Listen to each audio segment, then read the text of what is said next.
नमस्कार। दिन भर की हर खबर से आपको करने खबरदार, मैं हूं श्वेता सिंह। सबसे पहले खबरों को खबरदार के लेंस से देख लेते हैं। आमतौर पर दूसरे देशों से भीख मांगकर कोई देश अपनी अर्थव्यवस्था नहीं चला सकता, लेकिन पाकिस्तान हाथ फैलाने और अपना कटोरा भरने में एक्सपर्ट है। आज आपको बताएंगे कि कैसे पाकिस्तान के प्रधानमंत्री इमरान खान के कटोरे में सऊदी अरब के प्रिंस ने करेंसी डाल दी है और पूरा पाकिस्तान किस तरह अपने हाथ फैलाने वाले प्रधानमंत्री का मजाक उड़ा रहा है। हर वक्त आतंकवादियों की सैलरी के जुगाड़ में लगा रहने वाले पाकिस्तान अंदर ही अंदर कितना खाली हो गया है, ये देखिएगा।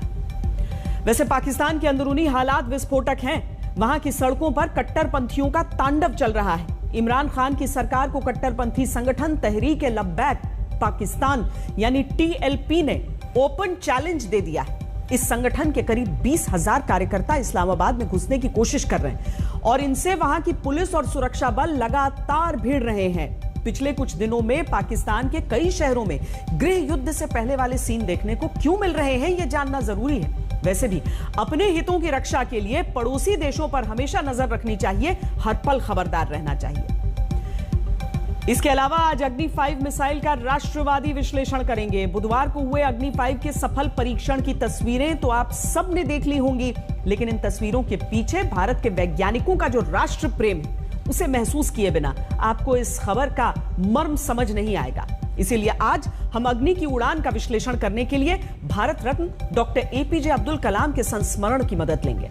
आपको शायद अंदाजा नहीं होगा कि अग्नि मिसाइल को उसका नाम डॉक्टर कलाम ने ही दिया था और 1989 में जिस दिन अग्नि मिसाइल का पहला टेस्ट हुआ था, उस दिन उन्होंने पूरे भारत के मन में देश प्रेम की भावना को जागृत करने वाली एक कविता भी अपनी डायरी में लिखी थी।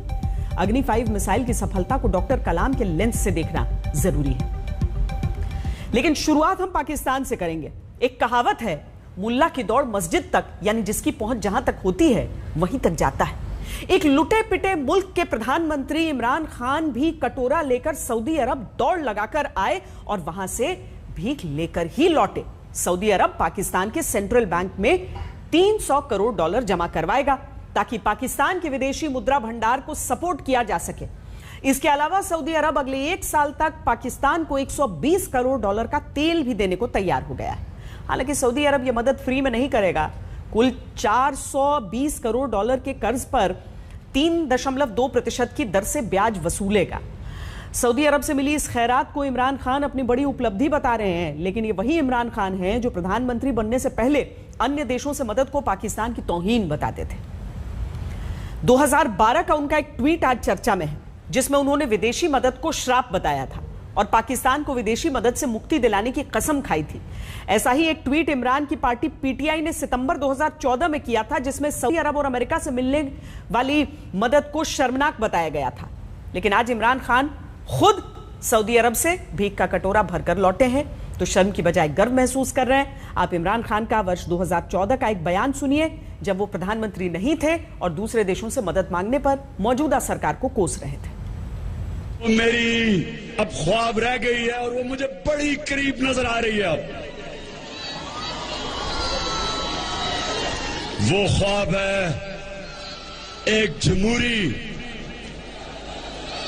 जमहूरी पाकिस्तान की, एक ऐसा पाकिस्तान जिधर दुनिया पाकिस्तानियों की इज्जत करेगी, एक ऐसा पाकिस्तान जिधर हम कभी किसी के सामने हाथ नहीं फैलाएंगे। मुझे इतनी शर्म आती है जब मैं इन हुक्मरानों को देखता हूं।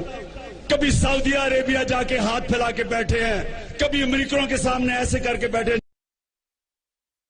अब आप खुद सोचिए कि जिस देश का प्रधानमंत्री ही इतने यू टर्न लेता हो, उस देश की हालत क्या होगी। वैसे एक बर्बाद मुल्क का बादशाह कर भी क्या सकता है। पाकिस्तान को चलाने के लिए भीख मांगने के अलावा इमरान खान के पास कोई चारा भी तो नहीं है, क्योंकि इमरान सरकार के राज में तो पाकिस्तान की अर्थव्यवस्था का और ज्यादा बेड़ा गर्क हो चुका है। कुछ आंकड़ों पर गौर फरमाइए। 2018 में पाकिस्तान का GDP $315 अरब था, जो अब $255 अरब हो चुका है। कराची स्टॉक एक्सचेंज का मार्केट कैप $112 अरब था, जो अब $43 अरब 70 करोड़ रह गया है। और पाकिस्तान में प्रति व्यक्ति आय पिछले 3 वर्षों में $1540 सालाना से घटकर $1140 रह गई। ये सब हुआ उन इमरान खान के राज में जो अपनी आवाम को नया पाकिस्तान बनाने का सपना दिखाकर सत्ता में आए थे।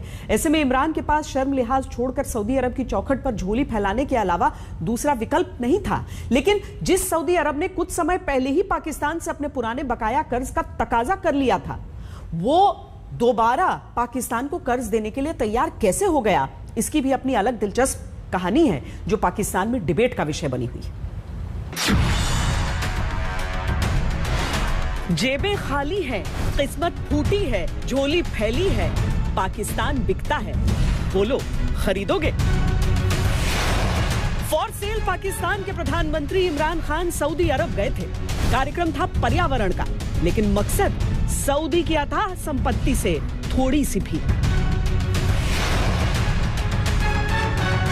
प्राइम मिनिस्टर इमरान खान गए तो थे वहां पे, वो एनवायरनमेंट की बातें करने गए थे, लेकिन रास्ते में ये डील भी लेके आ गए। पाकिस्तान ने बहुत पहले रिक्वेस्ट कर दी हुई थी कि हमें पैसे चाहिए। हमारे सियासतदान हमें नीचा दिखाने के लिए, अवाम को खज्जल खराब करने के लिए दूसरे ममालिक से पैसे ले आते हैं, ये उधारे।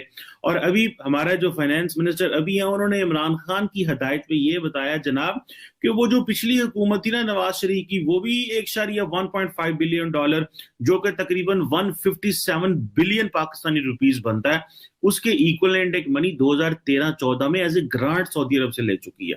हम बात करते हैं जनाब कि हमें जो है वो, हम मुस्लिम दुनिया के चैंपियन हैं और हम ये कर देंगे वो कर देंगे। दुनिया में नेताओं का बोलबाला तब होता है जब वो अपनी अर्थव्यवस्था को सुधारते हैं, लक्ष्य तय करते हैं, हासिल करते हैं, पर पाकिस्तान अपवाद है। यहाँ एक नेता की सबसे बड़ी आर्थिक उपलब्धि कुछ इस अंदाज में भीख मांगना है कि सामने वाला मजबूर होकर दे दे, और इमरान इसमें भी चैंपियन साबित हो रहे हैं। असली कहानी ये है कि कैसे मिल गए पैसे, कैसे मिल गए सेठी साहब? जब भी जाके आप मुश्किल बताएंगे तो जाहिर है वो आपकी मदद करेंगे, बरादर इस्लामी मुल्क है। आपने कौन सी उनकी मदद की है? सेठी साहब, उन्हें हमारी मदद की तो जरूरत नहीं है, लेकिन हमारे दिफाई इमदाद जो है वो चलती रहती है उनके साथ। अच्छा, अब मैं आपको चिड़िया की खबर देता हूँ।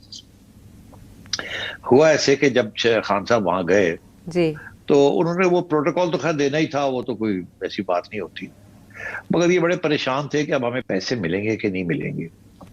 और इन्होंने फिर शौकत तरीन साहब को भी बुला लिया और लोगों को भी बुला लिया। वहाँ मायूस थे कि पता नहीं MBS जो है वो पहले से नाराज से करते हैं कुछ के नहीं करते। अभी इंतजार में ही थे कि जी मीटिंग होगी नहीं होगी, तो इनको आगे आगे याद कर लिया है जी आपको क्राउन प्रिंस ने, तो आप तशरीफ ले जाइए। और उससे पहले शौकत तरीन साहब ने बड़ी भौंकनाट की और बड़ा मेहनत की समझाने में कि हमारा ये प्रॉब्लम है, ये प्रॉब्लम है, हमें ये चाहिए, हमें वो चाहिए, वगैरह वगैरह, हमारे बड़े बड़े हालात हैं, ब्रदरली ये ब्रदरली वो, और आप आएंगे तो फिर IMF ही होगा, ये होगा, पूरा नक्शा खींचा। यानी इमरान ने क्राउन प्रिंस के आगे पाकिस्तान की फूटी किस्मत और खाली तिजोरी का रोना रोया।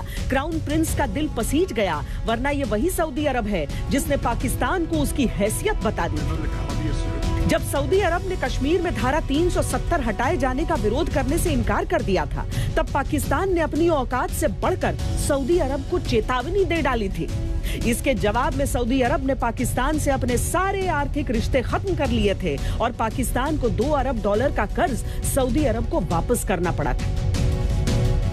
लेकिन थूक कर चाटना भी कला है साहब, और इमरान खान गजब के कलाकार हैं।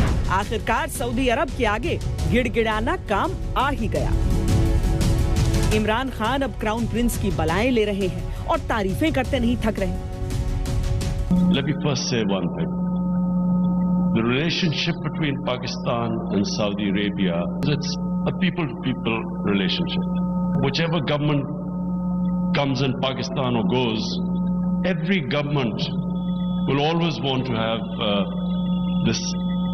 this special tie with Saudi Arabia. And it's for two reasons. One, of course, because of the two holy mosques. But secondly, because Saudi Arabia has stood with Pakistan always in our most difficult moments, which we will never forget. We always remember those friends who are there when you need them most, when it is your bad times. Dynamic leadership of the Crown Prince He's someone who has passion. He has passion for change, for the future of Saudi Arabia. आपको हम ये भी समझाते हैं कि Saudi अरब पाकिस्तान पर मेहरबान क्यों है। आर्थिक पैकेज और निवेश के जरिए सऊदी अरब पाकिस्तान की वफादारी खरीदने की कोशिश करता है। सऊदी अरब अपने दुश्मन ईरान के खिलाफ पाकिस्तानी सीमाओं पर नीतियां बनवाता है। सऊदी अरब की सुरक्षा में भी पाकिस्तानी सेना की भूमिका रही है। सऊदी अरब ने पाकिस्तान से वादा लिया है कि जब भी सऊदी की सुरक्षा पर आंच आएगी तो पाकिस्तान सऊदी के साथ खड़ा रहेगा। यानी सऊदी अरब बार बार पाकिस्तान को जो भीख देता है वो मुफ्त में नहीं देता। हाँ, इस बार मुफ्त में एक चेतावनी जरूर दे दी। ये ब्रेकिंग कर रहा हूँ आपके लिए मैं, वो ये कि उन्होंने हमें पैगाम भेजा, हमारे तो फौज के साथ तल्लुकात और हमेशा रहे हैं। आपके लोग तो आते जाते रहते हैं, कभी एक आता है, कभी दूसरा आता है, कभी एक की छुट्टी हो जाती है, तो that's not important to us. कोई हमारे जाती तो इश्यूज नहीं होते। असली बात यह है कि हमारे रिश्ते हैं आपकी रियासत के साथ, खुसूसन आपकी अफवाज पाकिस्तान की इंस्टीट्यूशन ऑफ एस्टेब्लिशमेंट, उनके साथ, और उन्हीं की हम हमेशा सिक्योरिटी असिस्टेंस लेते हैं। और हमें ये खबरें मिल रही हैं कि आपके कोई तल्लुकात उनके साथ ठीक नहीं है, और आपकी अगर लड़ाई झगड़े आपकी रियासत के साथ हो जाएंगे तो फिर क्या होगा, फिर हम कहाँ जाएंगे? तो मेहरबानी करके जरा इसकी तरफ थोड़ी सी तवज्जो दे दें। जो मुल्क युद्ध हारता रहे और क्रिकेट के एक मैच में इस्लाम की जीत देख ले, जो मुल्क चीन से लेकर अमेरिका तक को कहीं पैसे तो कहीं हथियार के लिए टुकड़ों टुकड़ों में खुद को बेच डाले, वो पाकिस्तान धीरे धीरे अब खरीदने के लायक भी नहीं बचेगा। जहां तक इमरान के उसूलों का सवाल रहा तो वो कुछ सालों पहले धिक्कार से अब स्वीकार तक आ पहुंचा है। मुझे इतनी शर्म आती है जब मैं इन हुक्मरानों को देखता हूं। कभी सऊदी अरेबिया जाके हाथ फैला के बैठे हैं, कभी अमेरिकनों के सामने ऐसे करके बैठे। आज तक ब्यूरो। वैसे पाकिस्तान की माली हालत जितनी खराब है, उसके बाद पाकिस्तान को जहां से भी पैसा मिल सकता है, इमरान खान को वहां झोली फैलाने से कोई हिचक नहीं होनी चाहिए, क्योंकि पाकिस्तान का विदेशी मुद्रा भंडार दिन दूनी रात चौगुनी गति से कम हो रहा है और पाकिस्तान की अर्थव्यवस्था बस चौपट होने की कगार पर खड़ी है। पाकिस्तानी रुपया एशिया की सबसे कमजोर करेंसी बन गई है। पाकिस्तान में $1 की कीमत 173 पाकिस्तानी रुपए के आसपास है। मई के बाद से पाकिस्तानी रुपए में करीब 14% की गिरावट आई है। पाकिस्तान का विदेशी मुद्रा भंडार पिछले साल के आखिर में $17.93 अरब था, जो 15 अक्टूबर को $17.5 अरब रह गया। यानी पिछले 9 महीने में पाकिस्तान की विदेशी मुद्रा भंडार में करीब 0.2% की कमी आई है। पाकिस्तान के वित्त मंत्रालय की रिपोर्ट बताती है कि अगले 3 से 4 साल में पाकिस्तान को $14 अरब के विदेशी कर्ज वापस करने हैं। ऐसी बुरी हालत में इमरान खान के पास दूसरे देशों और विदेशी संस्थाओं के सामने हाथ फैलाने का ही विकल्प है। सऊदी अरब के सामने इमरान की गिड़गिड़ाहट ने अपना काम कर दिया है, लेकिन सिर्फ सऊदी अरब की मदद से पाकिस्तान का पेट नहीं भरने वाला, उसे और ज्यादा आर्थिक मदद की जरूरत है। इसीलिए अब पाकिस्तान पिछले 30 साल में 13वीं बार इंटरनेशनल मॉनेटरी फंड यानी IMF से मदद लेने की कोशिश कर रहा है। इस साल जनवरी से लेकर मार्च तक पाकिस्तान IMF और विश्व बैंक से करीब 130 अरब रुपए का लोन ले चुका है। मार्च में ही IMF ने पाकिस्तान को $500 मिलियन का कर्ज देने का ऐलान किया था, जिसके बाद जून में भी पाकिस्तान और विश्व बैंक के बीच $1.3 अरब के नए कर्ज पर सहमति बनी थी। यानी पाकिस्तान को जहां जहां से कर्ज मिल सकता है, इमरान खान वहां वहां झोली फैला रहे हैं। पाकिस्तान ये नए कर्ज ऐसे समय पर ले रहा है जब पिछले साल पाकिस्तान की संसद में इमरान खान सरकार ने कबूल किया कि हर पाकिस्तानी के ऊपर औसतन 1,75,000 रुपए का कर्ज है। इमरान खान ने जब सत्ता संभाली थी तब पाकिस्तान के हर नागरिक के ऊपर 1,20,099 रुपए का कर्ज था। यानी इमरान सरकार के राज में पाकिस्तानियों के ऊपर कर्ज का बोझ 46% बढ़ा। हर चीज की एक सीमा होती है। पाकिस्तान पर पहले ही इतना विदेशी कर्ज बढ़ चुका है कि उसकी किश्तें तक चुकाने के लिए पाकिस्तान को नया कर्ज लेना पड़ रहा है। इमरान खान के राज में यह नए पाकिस्तान का आगाज है। हालांकि इसमें यह समझने की भी जरूरत है कि पाकिस्तान को इतना खर्च क्यों करना पड़ रहा है। वो पेट भरने के लिए कर्ज लेता है? नहीं। आतंकियों के प्रशिक्षण, आतंकवादी हमले, अफगानिस्तान में जिस तरह से तालिबान की मदद में सामने आया, इन सारी चीजों में भी तो खर्च होता है। दूसरे देशों में मदद की भीख मांगकर इमरान खान भले ही सुकून महसूस कर रहे हों, लेकिन पाकिस्तान में हालात अब उनको सुकून से बैठने नहीं दे रहे। इमरान खान की सरकार के खिलाफ वहां के कट्टरपंथी संगठनों ने हल्ला बोल दिया है। कट्टरपंथी संगठन तहरीक लब्बैक यानी TLP पाकिस्तान के पंजाब प्रांत में पीटीआई सरकार के खिलाफ जबरदस्त प्रदर्शन कर रही है। TLP के करीब 20,000 कार्यकर्ता इस्लामाबाद में घुसने की कोशिश कर रहे हैं, जिन्हें रोकने के लिए पाकिस्तान के कई शहरों में पुलिस और कार्यकर्ताओं के बीच भिड़ंत हुई है और दोनों पक्षों के बीच गोलीबारी भी हुई है, जिसमें अब तक कम से कम 4 पुलिसकर्मियों की मौत हो गई है और 250 से ज्यादा लोग घायल हो गए हैं। पाकिस्तान में हालात ये हो गए हैं कि गृह युद्ध जैसी स्थिति है, जिसे संभालना अब इमरान सरकार के लिए मुश्किल होता जा रहा है।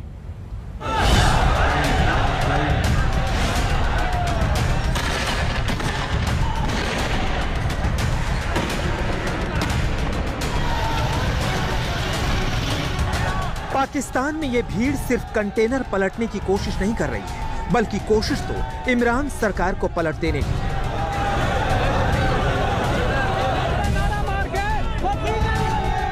और ये कोशिश की जा रही है पाकिस्तान में बैन इस्लामिक कट्टरपंथी संगठन तहरीके लब्बैक की तरफ से।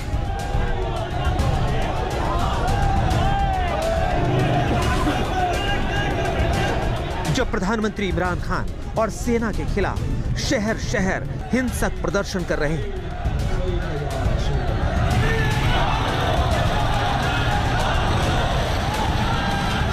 खासकर पंजाब प्रांत में, जहां कट्टरपंथी भीड़ और पुलिस के बीच गोलियां तक चल गई।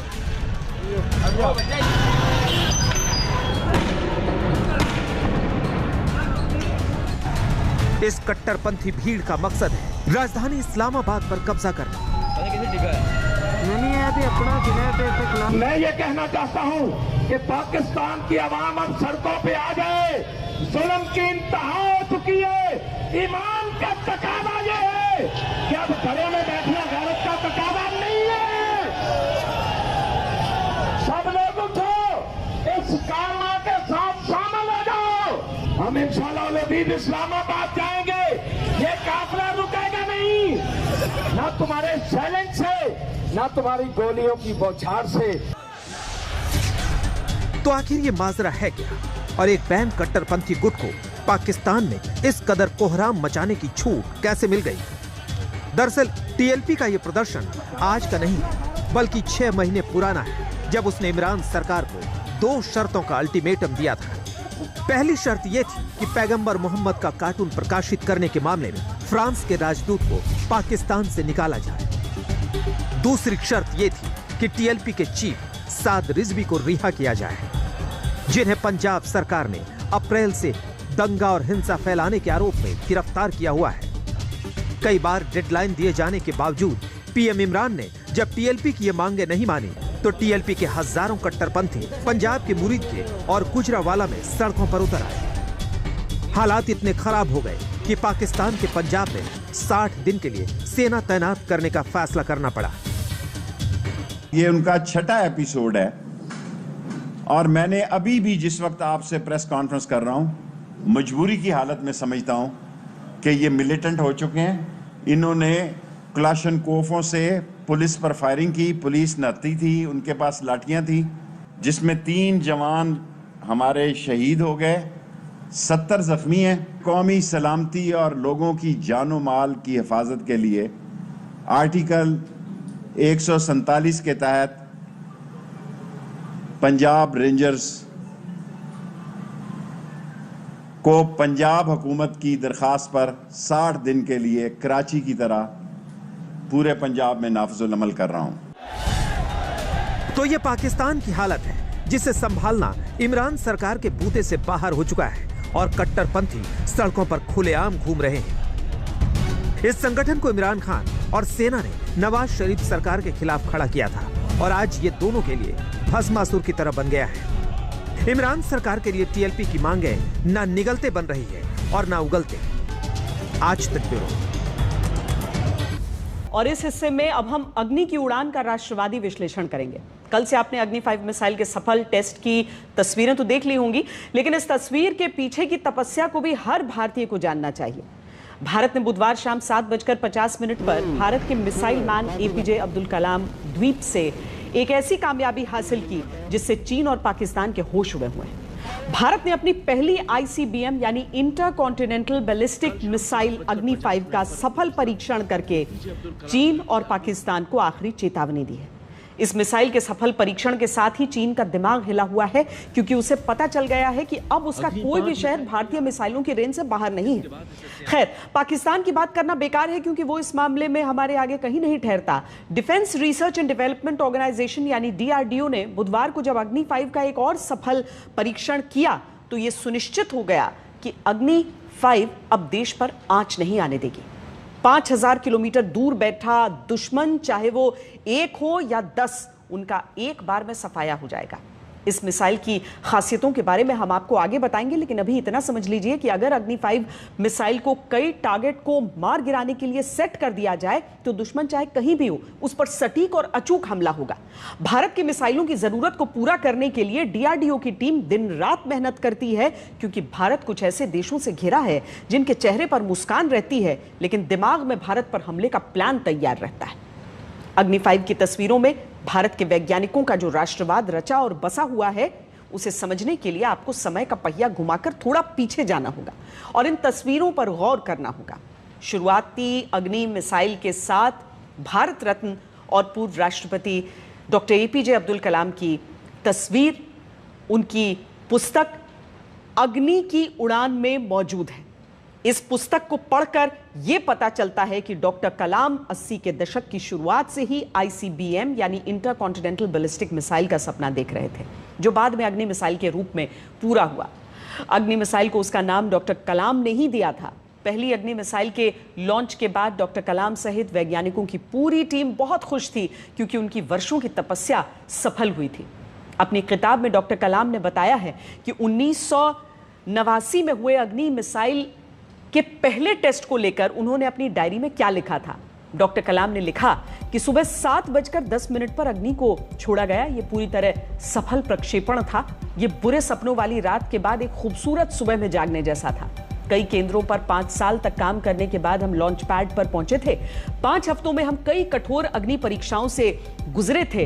यह जीवन का सबसे सुखद क्षण था। करीब 600 सेकंड की इस भव्य उड़ान के बाद सारी थकान गायब हो गई। उस रात डॉक्टर कलाम ने अपनी डायरी में लिखा, अग्नि में मत ढूंढो शत्रु को भयग्रस्त करता शक्ति का स्तंभ कोई, ये तो है एक आग दिल में जो सुलगती हर भारतीय के सभ्यता के स्रोत सी। एक छोटी सी प्रतिमा है ये भारत के गौरव की आभा से प्रदीप्त जो। इन पंक्तियों को दिमाग में रखते हुए अग्नि 5 की उड़ान की तस्वीर को देखिए और महसूस कीजिए भारतीय वैज्ञानिकों के राष्ट्रवाद को। इसकी जितनी प्रशंसा की जाए वो कम है।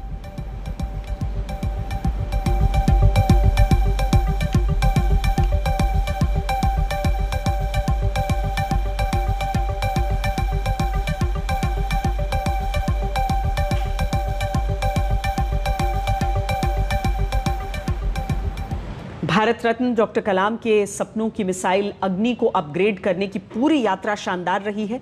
अग्नि 1 की मारक रेंज 700 से 900 किलोमीटर थी और यह 1000 किलो तक का बारूद अपने साथ ले जा सकता था। 2004 में इसे सेना में शामिल कर लिया गया था। उसके बाद अग्नि रेंज की 4 और मिसाइलें आ चुकी हैं, जिनसे दुश्मन बहुत डरता है। अग्नि 1 के बाद अग्नि 2 को सेना में शामिल किया गया, जिसकी रेंज 2500 किलोमीटर थी। ये मिसाइल भी 1000 किलो तक हथियार अपने साथ जा सकती थी। अग्नि 2 के बाद आई अग्नि सीरीज 3 मिसाइल, जिसकी रेंज बढ़कर 3000 किलोमीटर तक हो गई। भारत 3000 किलोमीटर दूर बैठे अपने दुश्मन को एक ही बटन से मार गिरा सकता था। यह मिसाइल अपने साथ 1500 किलो तक का पेलोड ले जा सकती थी। अग्नि 3 के बाद अग्नि 4 का नंबर आया। यह मिसाइल अपनी पिछली सभी मिसाइलों से ज्यादा दूरी तक मार कर सकती थी। इसकी रेंज 4000 किलोमीटर तक थी, मतलब हम दिल्ली से मिसाइल छोड़कर बीजिंग में गिरा सकते थे। इसी वजह से चीन भी अग्नि सीरीज की मिसाइलों से डरता है। अग्नि 4 अपने साथ 1000 किलो तक पेलोड यानी बारूद ले जा सकती है। और अब भारत को मिल चुकी है इंटरकॉन्टिनेंटल बैलिस्टिक मिसाइल यानी अंतर महाद्वीपीय मिसाइल, जिसकी रेंज और हथियार ढोने की क्षमता देखकर भारत के दुश्मन बहुत चिंतित हैं।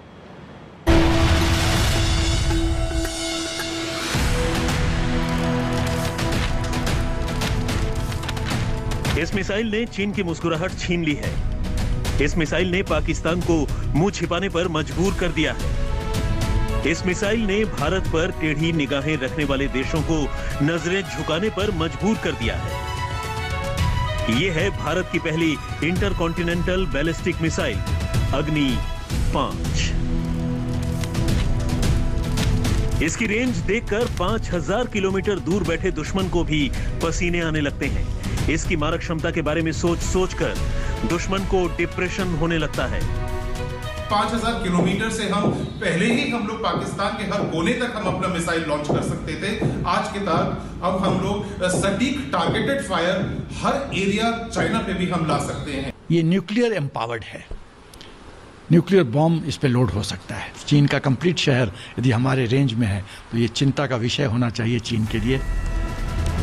ओडिशा के अब्दुल कलाम द्वीप से अग्नि 5 का सफल परीक्षण करके भारत ने दुनिया भर में फैले अपने दुश्मनों को कड़ा संदेश दिया है। अब चीन के लगभग सारे बड़े शहर भारत की रेंज में है। पूरा पाकिस्तान अग्नि 5 से झुलसाया जा सकता है, क्योंकि अग्नि 5 मिसाइल है ही गजब की। अग्नि 5 की खासियतें ऐसी हैं जो उसे दुनिया की सर्वश्रेष्ठ मिसाइलों में से एक बनाती है। इसकी लंबाई 17 मीटर है और चौड़ाई 2 मीटर। इस मिसाइल का वजन 50,000 किलोग्राम है। इसकी मारक क्षमता इसकी सबसे बड़ी खासियत है। ये मिसाइल 5000 किलोमीटर दूर बैठे दुश्मन का खात्मा कर सकती है। अग्नि 5 की हथियार ले जाने की क्षमता ने दुश्मनों को चिंता में डाल दिया है।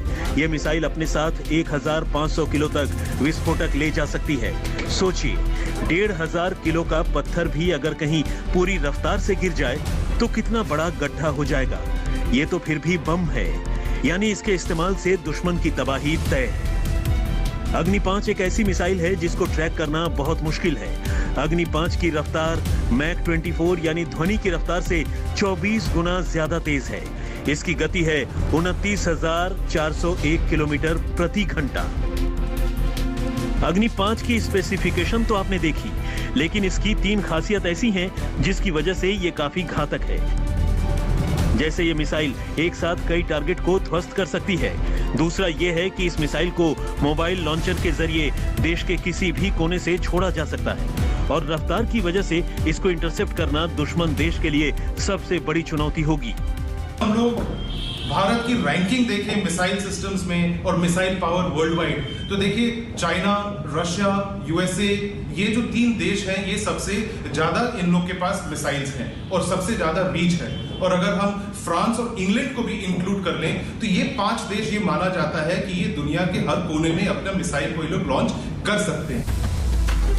परमाणु बम गिराने में सक्षम अग्नि 5 दरअसल वो अग्निबाण है जिससे चीन के उत्तरी इलाके के शहरों को भी झुलसाया जा सकता है। ये वो इलाके थे जहां हमला करने में अभी तक भारत सक्षम नहीं था। तो अग्नि 5 है वो है सरफेस टू सरफेस मिसाइल, पहली बात। दूसरी बात जो है कि ये ICBM कैटेगरी में, इंटर कॉन्टिनेंटल बैलिस्टिक मिसाइल के कैटेगरी में आता है। तीसरी बात जो है कि ये न्यूक्लियर एम्पावर्ड है, न्यूक्लियर बॉम्ब इस पे लोड हो सकता है। चौथी बात यह है कि इसका रेंज जो अभी टेस्टिंग हुआ है उसका रेंज 5000 किलोमीटर है।